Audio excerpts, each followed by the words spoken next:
గౌరవనీయులు షాద్ నగర్ మాజీ శాసనసభ్యులు పెద్దలు ముందుకురాన్న పెద్దలు అన్నగారు అంజయ్య యాదవ్ గారు, కల్వకుర్తి మాజీ శాసనసభ్యులు గౌరవనీయులు పెద్దలు ముందుకురాన్న జయపాల్ యాదవ్ అన్నగారు, గౌరవ హుజూరాబాద్ శాసనసభ్యుడు సోదరుడు పాడి కౌశిక్ రెడ్డి గారు ముందుకురా పాడి కౌశిక్ రెడ్డి గారు.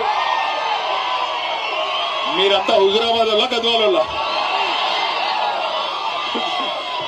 అట్లాగే వేదికపైన ఆసీనులైన గౌరవనీయులైన రాష్ట్ర స్థాయి కార్పొరేషన్ల మాజీ అధ్యక్షులు సోదరుడు ఇమ్తియాజ్ గారు, వెంకటేశ్వర రెడ్డి గారు, అట్లాగే సోదరి రజనీ సాయి చంద్ గారు, ఇంకా వేదికపైన ఆసీనులైన మా తమ్ముడు విజయ్ కుమార్ గారు. ఈ రోజు ఈ కార్యక్రమాన్ని ఇంత అద్భుతంగా ఏర్పాటు చేసిన మరొక తమ్ముడు, అద్భుతంగా తన నాలెడ్జ్ తో ఉత్సాహంతో మరి కేసీఆర్ గారి దగ్గర కూడా ప్రత్యేకమైన గుర్తింపు పొందిన మా తమ్ముడు డాక్టర్ ఆంజనేయ గౌడ్ గారు.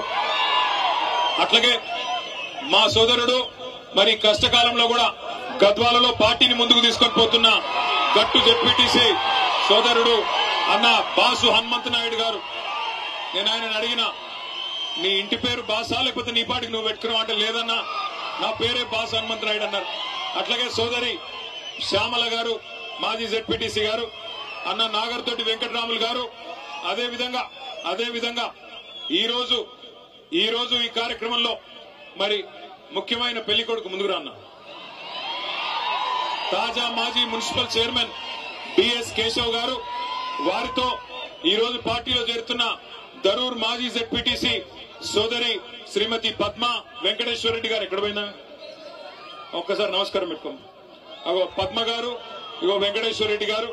అట్లాగే ఈ రోజు పార్టీలో చేరుతున్న 10 మంది కౌన్సిలర్లు శ్రీమతి జయమ్మ కోటేష్ గారు, శ్రీమతి శ్వేత రంజిత్ గారు, అరుణ జనార్దన్ రెడ్డి గారు, మాణిక్యమ్మ రామచంద్రుడు గారు, శ్రీమతి కోరి లక్ష్మి గారు, శ్రీ మహేష్ కుమార్ గారు, జమాన్ సింగ్ గారు, అదేవిధంగా గిరిజ గారు, మాజీ మార్కెట్ కమిటీ ఉపాధ్యక్షులు మొహమ్మద్ యూసుఫ్ గారు, అట్లాగే మున్నూరు కాపు సంఘం జిల్లా జనరల్ సెక్రటరీ శ్రీనివాస్ రెడ్డి గారు.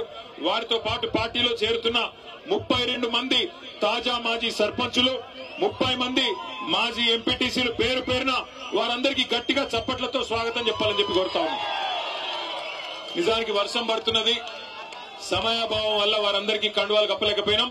వారందరూ కూడా పార్టీలో చేరినట్టుగానే భావించి దయచేసి మమ్మల్ని మన్నించాలని చెప్పి కూడా కోరుతా ఉన్నాం. సరే, గద్వాల రమ్మన్నారు. అది పెట్టే మాట్లాడి పెట్టు. గద్వాల రమ్మంటే మరి ఇక్కడేమో వాన పడేటట్టుంది, మరి రావచ్చా రాలేమా ఎట్లా అంటే, లేదు మీరు తప్పకుండా రావాలి, వచ్చి తీరాలి. వాన పడ్డా పిడుగులు పడ్డా ఏది ఏమైనా నువ్వు రావాలని చెప్పి పట్టుబట్టి ఇవాళ ఇక్కడికి రప్పించిన మా గద్వాల గులాబీ సైనికులందరికీ